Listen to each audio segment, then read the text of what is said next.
Thanks, everyone. Hey, it's great to see everybody here today. How many days left till Christmas? Just checking. 23, is it? 63, 16, 17. All right. Anyway, welcome everyone online. I'm going to open with a question today. I wonder what your family's like. I wonder what your family's like. We all have a family. We can't get here unless we do. And if I was to ask, what's your family like? I wonder how you'd answer that question. For some of us, we'd be a little bit embarrassed to talk about those that have gone before us. For others, we might have a few stories that are filled with pride. Perhaps some of us, we have a combination of both. Everybody has a family tree. We might not know it, we might know it, but it's there, and it's full of stories. You know, for me, I have a family tree. My mum's from America, my dad's from New Zealand, or some of my cousins say New Zealand, and it's a funny place. And if you look in our background, there's all sorts of stories that you get told. I don't know about you, but if there's any connection between you and your family, you get told these stories. Now, how many of them are true? I'm not sure, but these ones that I've been told I think are pretty true. For example, I'm a descendant of somebody, it's either my great-grandfather or my great-grandfather that was an absolute coward. And he was so scared of going to war that he dressed up like a schoolboy, even though he was a fully grown man. He changed his surname, he went out in the bush, and he pretended he was a kid so he didn't get conscripted to the war. That's part of my family tree, my genealogy, if you want to call it that. I know from my own father, speaking of war, you may know there's the Vietnam War that happened at the end of, kind of last century. He was conscripted to go to war, but missed by 1 day. So if his birthday was on January 30 or 28 or whatever it was, he was January 29 and it just missed him. So he didn't have a chance to be a coward. He got lucky. I've got a great-grandfather who's a ventriloquist, of all things. And so he'd go around performing. He'd have a little doll named Jerry 100 years ago. And he would go around and he would, hello, and do this sort of thing with the ventriloquist doll. And in our family tree, that's gone all the way down to my father, who still does it in this church. Could be why there are no children in the front row, just in case Jerry comes out of the cupboard. And my father, who's aging, he's going to pass that on to someone else down the family tree. And I can tell you it's not me, because I'm aging too. So it'll be some sort of grandchild will become the next friend of Jerry, and Jerry will outlive us all. I wonder what's in your family tree. I wonder what's in your genealogy. I wonder if you're able to talk after church. And in small groups this week, you'll have a chance to discuss some of this. Tell the stories. And probably, if we're honest with each other, for all of us, there's some good ones and there's some ones that we probably should tell, but they're not overly impressive like the ones in my family. So I was thinking about Jesus. You know, he's got a family tree, of course, as well. If you believe that he came as a human to this earth, then it stands to reason that he has a family tree. He comes from a genealogy. Genealogy or genealogy? You can look it up. Oh, there is an A in there because my spell check really mucked it up. But anyway, I'll just say family tree. And I wonder what his family stories were like around the fire back in the day. Great stories have been told around fires. And I wonder when he sat there and his dad or his mum started opening their mouths and saying, you know, Jesus, you've got this uncle Zechariah. Of course, not in an Australian accent. And he was a nut job, I can tell you. He went and he did this and he did that. And your great-grandfather, I tell you what, he had some courage. And and they might have told stories about where he was from. And we know in culture that a lot of cultures, including Jesus's, were very rich in their storytelling. And not just stories, but real life stuff. And so he had a story, he had a genealogy. And as we come into Christmas time, this is super important. And I'll hopefully show you why today. Because we learn at Christmas time that Jesus was born in a manger, right? So he didn't come as a spirit, He came as a body. He came as a... And you sing Away in the Manger, no crib for a bed. And then there's a bit that says, no crying he made. Have you ever sung that? No crying he made. I'm like, really? Has there ever been a baby in history that has never cried? Our eldest was close, but even then he had his moments. So he cried. Is it a sin to cry, mums and dads? Maybe a sin in our ears, but kids cry when they're little. And why am I mentioning this is because Jesus was a baby. Jesus had flesh and blood. Jesus cried. Jesus, dare I say, pooed his nappy. Yeah? And yet we Christians believe that he's also the Son of God. I'm inviting you into a story here that's fascinating stuff. Because sometimes we can easily understand Jesus God, but we forget that he was Jesus man. And that's what we celebrate here at Christmas time as we lead our way into December 25, as Dan has told us. And so we're pretty lucky because the Bible actually recorded Jesus' human history. And it's not really mentioned many times in Christmas talks. So we've got a record, right, that we're lucky that the Bible recorded. And we don't only have it recorded, we have it all the way back from when he was born, which is approximately 5 BC, give or take, approximately. We've got that all the way back to Father Abraham, who, according to just some quick research, was approximately 1800 BC. So we've got 1800 years in this particular writing in Matthew's Gospel of Jesus' family tree. Now, I don't know about you, but I'm only tracking it to about great-grandfather, possibly great-great-grandfathers as far as we go. But for Jesus, it was generation after generation. And the Jews were really, really good at recording family trees. That was one of their niches. They did it very, very well. So Matthew chapter 1 is where I'd like you to turn. And this is where we find what will be an incredibly difficult sermon for me to preach, because it could be one of the most boring chapters in the whole Bible. And yet, hopefully, by the time you leave today, you'll see the reason, or a reason, why it's in there. Matthew chapter 1. I'm not going to read it, but we see here the genealogy of Jesus. A record of the genealogy of Jesus Christ, the son of David, the son of Abraham. And then you see Abraham was the father of Isaac, the father of Jacob, the father of Judah, and his brothers, Judah, the father of Perez, and Zerah, and boom, boom, boom, boom, boom, boom. This is the story of Jesus. Now, and by the way, it's a really spicy list of people. I'll get to that in a moment. So it's an interesting list, just like my own list in my own family. But I wonder if any of us have been to a Christmas service, or any of us have been to a carol service, and you've had this chapter read to you.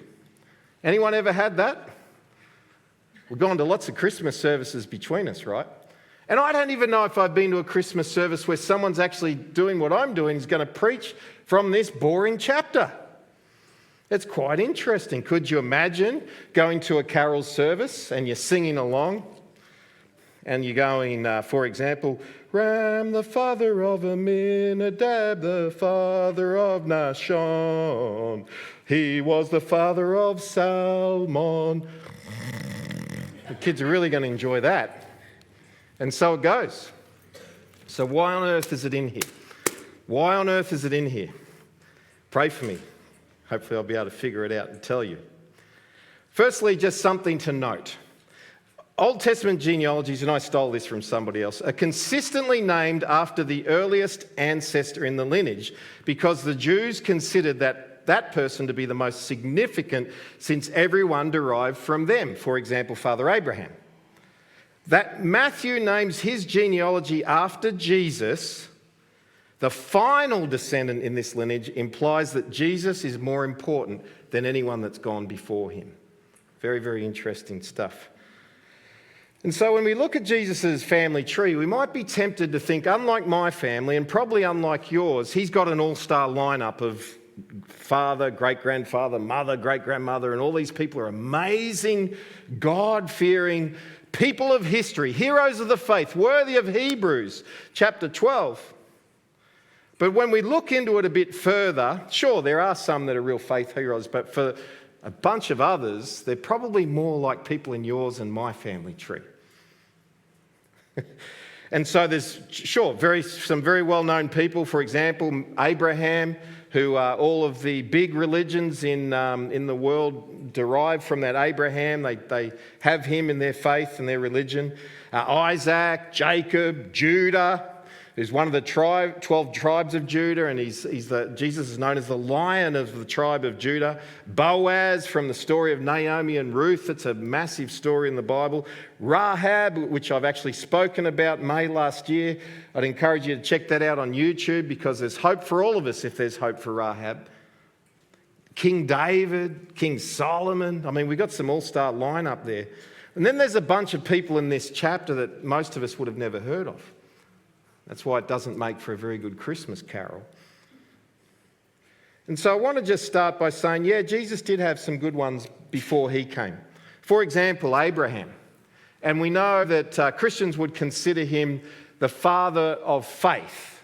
And I think it's Galatians pretty much says as much, that Abraham is the father of faith, Galatians chapter 3. Hebrews 11 verse 17 says, by faith, Abraham, when God tested him, offered Isaac as a sacrifice. So here's, at the start of Jesus' genealogy, this guy named Abraham, an amazing figure of faith in history. So it goes all right, Jesus' ancestry. And then we've got someone like Isaac, who Hebrews says by faith Isaac blessed Jacob and Esau in regard to their future. You've seen this generational genealogy type family tree blessing that's passed on through the generations that preceded Jesus. Jacob, who's a very, very famous name. By faith, Hebrews 11 says, Jacob, when he was dying, blessed each of the Joseph's sons and worshipped as he leaned on top of his staff. He sent on the blessing through the generations. What about Ruth? Famous Ruth from the book of Ruth. It said to Naomi, where you go, I will go. Where you stay, I will stay. Your people will be my people and your God be my God. I don't have time to preach on that, but massive woman of faith. David, who is known as the greatest king of Israel. King David. By the way, he's on the dodgy list as well. But he, in 1 Samuel 13:14, the Lord sought out a man after his own heart. David was known as a man who was after the very heart of God. And then we've got others, and I'll go through the list. Solomon, Asa, Jehoshaphat, Josiah, Hezekiah. And if you read about these guys that are on the list, they're amazing people, and ladies. They're amazing people. So maybe if God wanted to sanitize everything, he could just have people like that, put them in the family tree, and then when we get to Jesus, because he's the King of Kings, it makes sense that he's got this perfect lineage. He's had all these wonderful people before him. He's had that Father Abraham, King David, all the big dogs of faith, and then we can say Jesus is the King of Kings. He's this perfect God that's come from this perfect lineage, but I'm here to tell you that's not how it rolls. That's not how it rolls. Yes, there were great men and women of faith in his lineage, but last time I checked, Rahab was a deserting prostitute. And somehow that female gets into his genealogy in Matthew chapter 1. Again, check out the YouTube sermon from last year on that one, /GVCF on YouTube, and you can actually see a good explanation of why she's in there and why she's in the Bible. Because God turns lives like those around. And God does amazing work in the ordinary. Now, I don't see a king in this room. We might tell our siblings that we're king or queen, but I don't see any kings or queens in this room. And I do wonder whether Matthew chapter 1 is also written for the non-kings and the non-queens of this world of which I am one. And so I want to take you into the heart of that type of scenario and see where we can dig out some gold. So I've heard that families are like Snickers bars, right? Families are like Snickers bars. Anyone like Snickers? With milk? Strong coffee? Strong tea. It's the only things you drink with Snickers, just to give the advice. So anyway, families are like... Oh, sorry, I get easily distracted. Families are like Snickers bars. They're mainly sweet, but they've always got a few nuts. And if you're anything like me, they kind of poured a few too many nuts into that Snickers bar. for my family. So throughout Jesus' history, there were dodgy and questionable folk that made their way into his family tree. And I've called it a compromised genealogy, the Son of God, the very Son of God, with a compromised genealogy. So we're starting to see the reason why Matthew chapter 1 is here, not just to cheer on the heroes of faith, Father Abraham, father of faith. I mean, we want to be inspired by these guys, but we also got to learn sometimes we're not at that level. What about the rest of us? Well, today is about the rest of us, us Snickers bars. We're mainly sweet, but sometimes we're a bit nutty. Welcome in for all the nuts. We're about to talk about that right now. So I've called this message, my wife's helped me, who's not here today, visiting our eldest son down in Melbourne, God bless her, as is my mum and dad. They must have heard I'm preaching, so it was more popular to see him play drums at his church. But that's okay. I don't feel rejected. I'll sit in the front row all by myself and continue to worship Jesus humbly.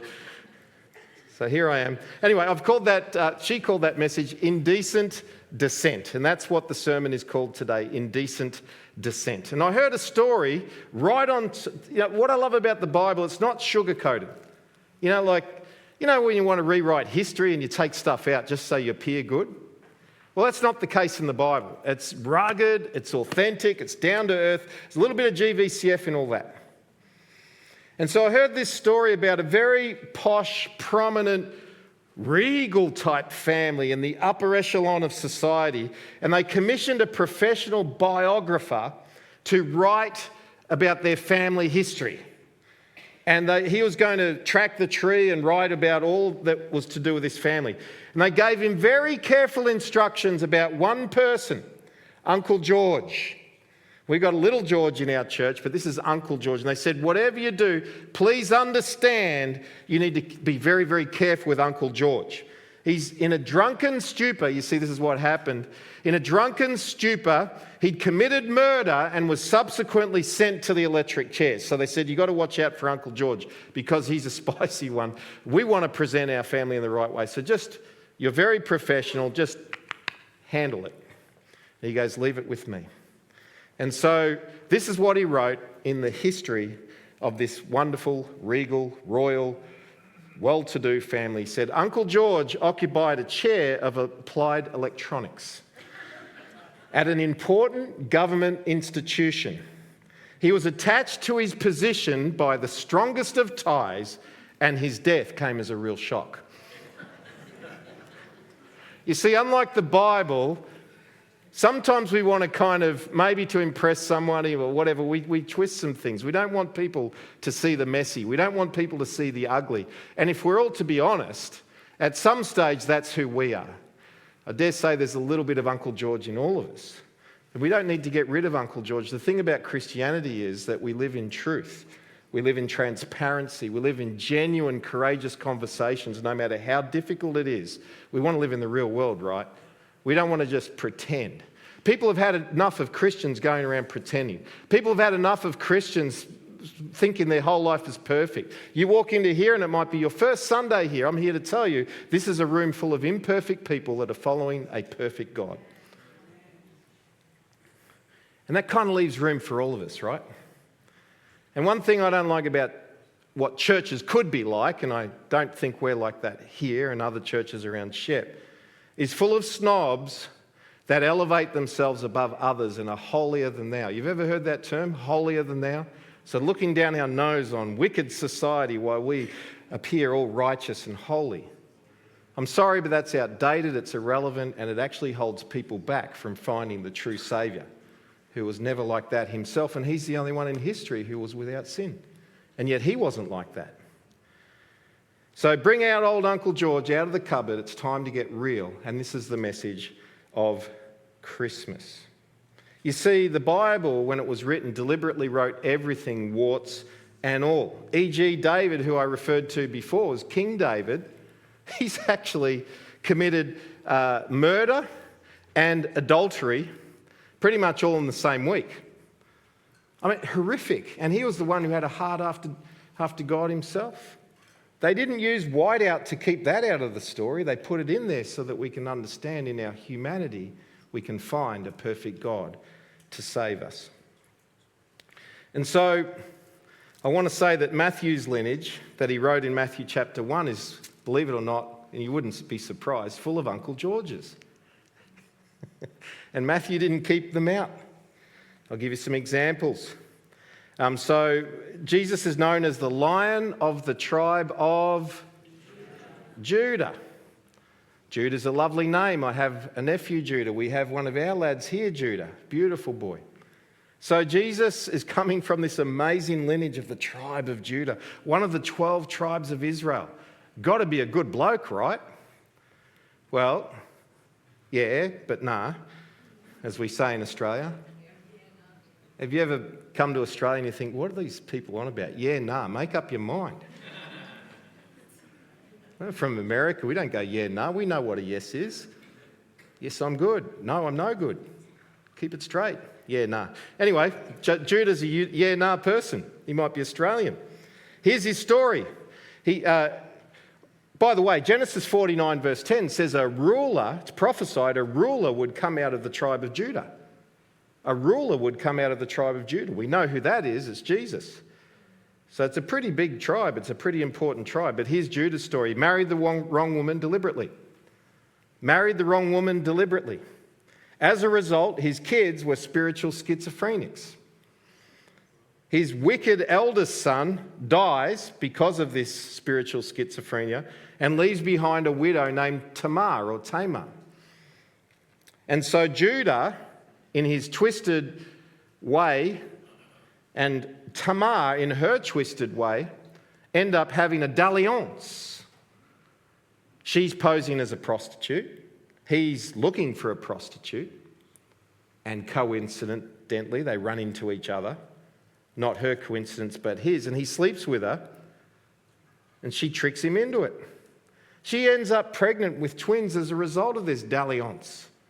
And both of these two are mentioned in Jesus' genealogy in Matthew chapter 1. Interesting stuff, isn't it? Not a very G-rated Christmas story today, but this is right here in the midst of introducing Christmas to us. It has to be there for a reason. I've mentioned Rahab a few times. She actually appears in the genealogy of Jesus. You can see it right there for yourself. 2 reasons why she shouldn't be there. 1, she's a woman. 2, she's a prostitute. But her story's a wonderful one of grace and victory and triumph. What about Manasseh? I'm just picking out randoms from the list. You know, you could probably have a whole year on these psychos. Manasseh. This king in verse 10, he reigned 55 years. It's a fair effort, kind of like QE2.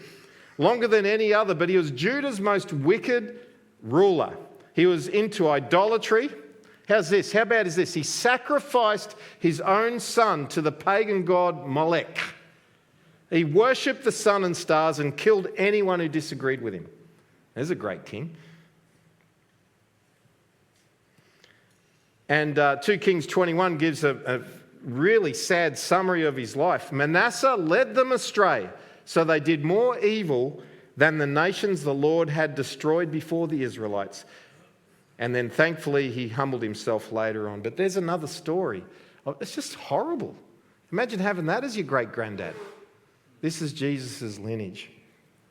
Okay, so just turning this corner for us, because I don't want to just get everyone depressed about family trees. We might start reflecting on our own, reflecting on Jesus and think, what's the point? Well, I'll tell you the point. Can you please turn to Hebrews 4, verse 15? And this is where we change a gear and we get triumphant today. And this is the pivotal point of understanding one reason why Matthew 1 lineage is written.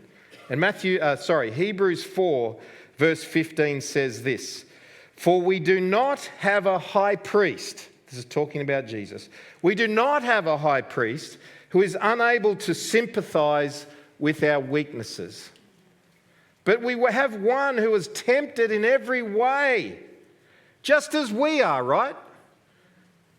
"Yet was without sin." And here in verse 16 it says, "Let us then approach the throne of grace with confidence, so that we may receive mercy and find grace to help us in our time of need." Do you know, for many of us, we enter into church terrified, shy, anxious. It's a regular occurrence that people come to GVCF and they can only stay for so long. And I admire them. I mean, in a service, I don't mean overall.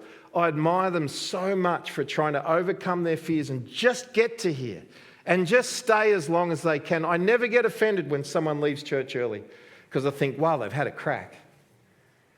How good is it? They've had a crack. And I pray that everybody that comes here with anxiety, slowly but surely will be able to stay for the whole thing and feel confident enough. But you know, part of the reason we get anxious is not just all you intimidating people and this intimidating man. The second thing is we kind of see God through that filter if we don't understand him. And we think he's a big, terrifying, bad God. And if it's anything like the rest of us, we feel a bit Uncle George-ish around God because he knows everything we've done. And so when we get to church or we get around Christians, it's almost like an anxiety can take over because we look in the mirror and we feel despicable about ourselves. And I know this is how it works. I've worked in community 28 years straight. Hearing stuff like this, there's a fair bit of data to back up what I'm saying. But I want to say to the whole of Greater Shepparton, and I want to say to anybody who's listening to me today that may struggle with this stuff, welcome to the story of Christmas. A man named Jesus who came as a baby in the most humble of circumstances, born and lays in a feeding trough of a horse. And he's the King of the Kings. And he comes low. And he comes in humble, even though he's the Saviour of the planet. So good. And he was tempted throughout his life, as Hebrews, the author of Hebrews, tells us, in every single way that we are. Whether you're male, whether you're female, whatever causes you to think, gee, I really want to do that, and it's bad. Jesus understands that because he had the very same thing happen to him. And yet he was without sin. Does that make us feel bad? No, we needed someone without sin so they could go to the cross and take all of our sins upon himself, his pure self. And this is the one that Hebrews talks about. And I wonder how often we might come before God like a terrified dog that's been beaten. And I've had dogs, you can see them, they kind of come in like this because they're terrified of what the master's going to do. But did you hear what we just read? Hebrews chapter 4. Come on, let's read it. And if it's either true or it's not, it's in this thing called the Bible. Christians believe it's true. So if we believe it's true, we can't just accept some stuff and kick out the other stuff. Here's what it says. It says, we do not have a high priest who's unable to sympathize with our weaknesses. He gets it. But he's never sinned, and he died sinless so that we could be set free from our sin. And then it says, let us approach the throne of grace. This is where God resides. And should we sneak like a dog who's scared of being beaten? No. It says, let us approach the throne of grace with confidence. Confidence. Come on, who's nervous? We're all nervous at times. Be honest.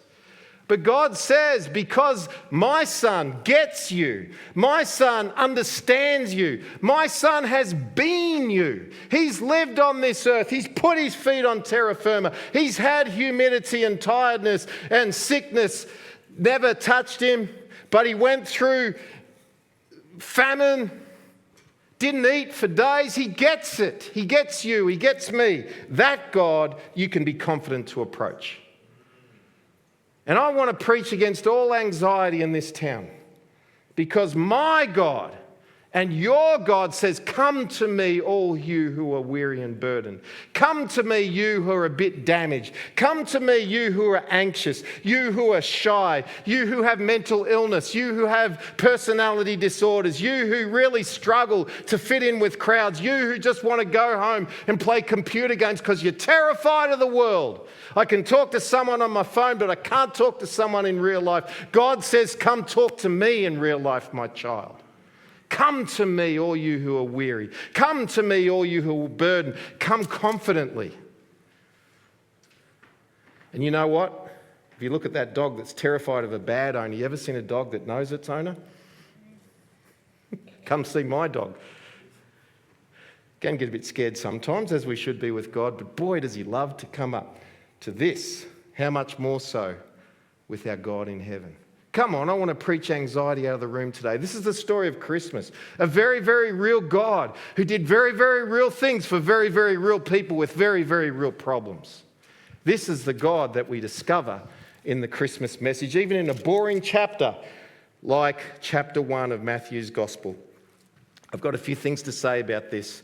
Number one, we need a God who will be with us. We need a God who will be with us. We need a God that gets it. How many times do people not get it?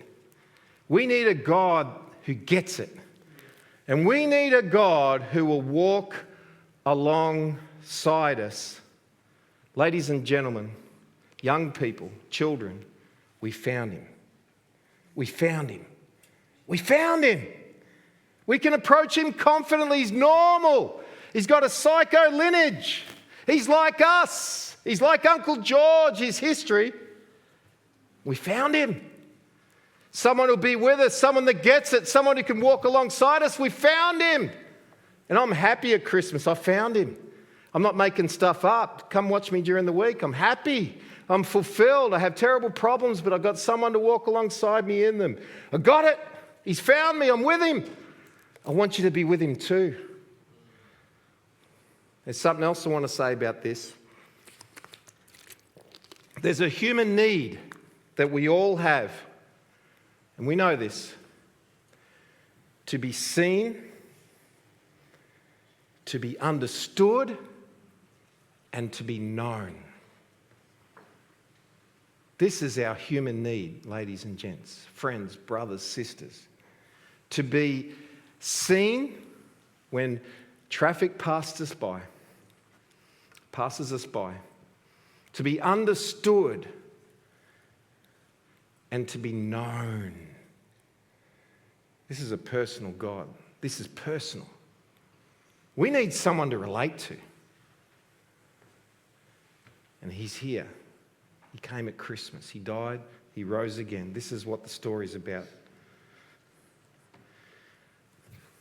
And thank you for sticking around, because I want to just hit this hard as we bring this to a close. Can everyone tune in?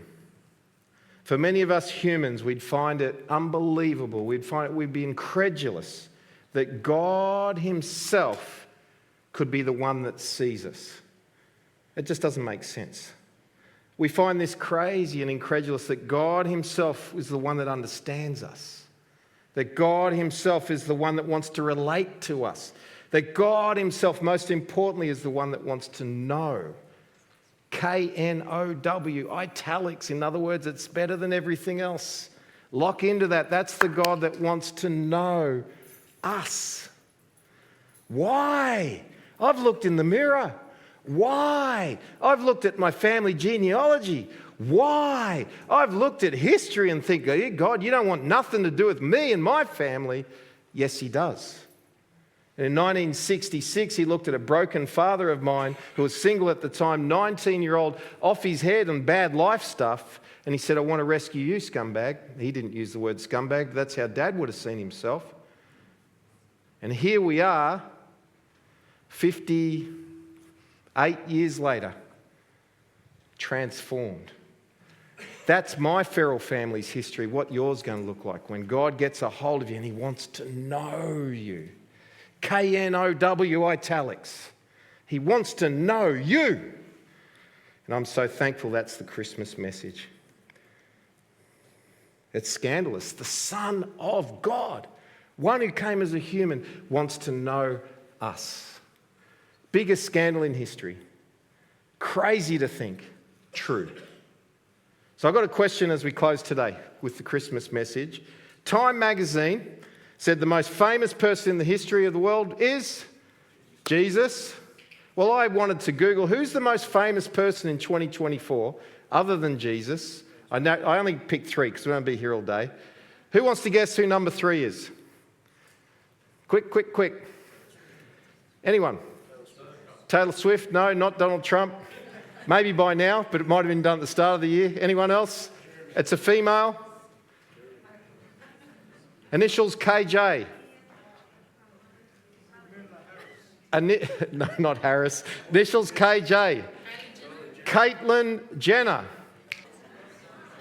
Third most famous person in the world. I've got to confess, I know next to nothing about her. I know maybe she's got an ancestor that was an Olympian. That's about all I know. All right, number two.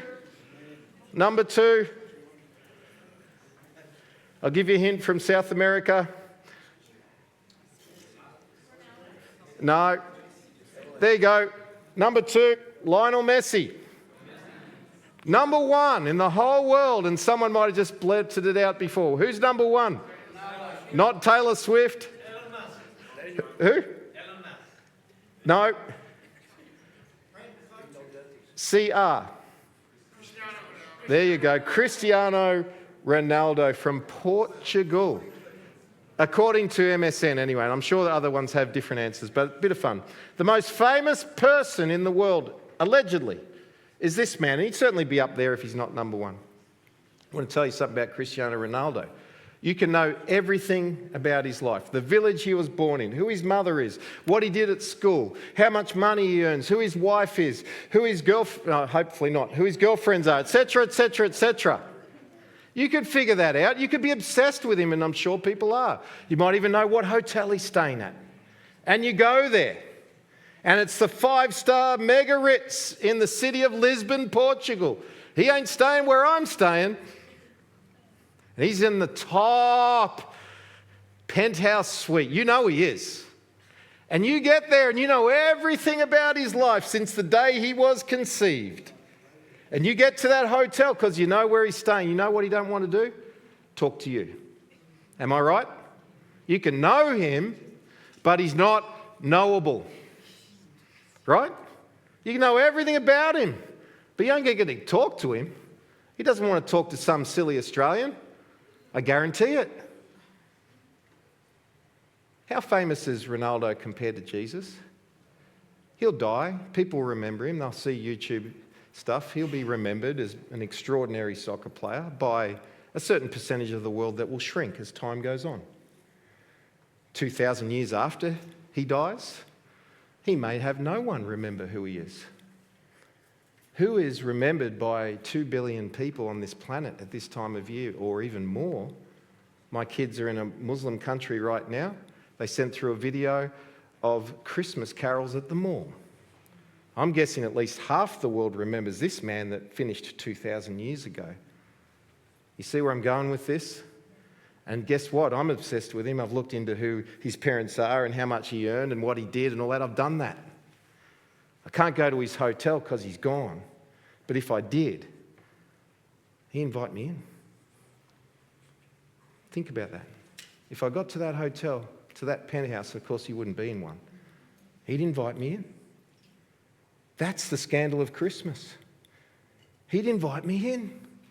And he'd invite you in too because he wants to know you, and he's the most famous man in history who Ronaldo can't even hold a torch to. And he'd invite you in. This is the story of Christmas. He comes from this unremarkable line of, in some cases, no-hopers. And yet, he's so down to earth, so relatable, so humble. And he is truly the Lion of Judah, the Son of God.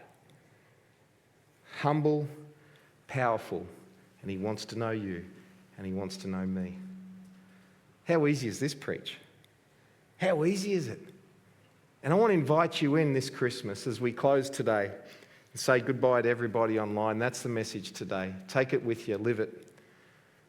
Be blessed in Jesus' name. We'll see you later.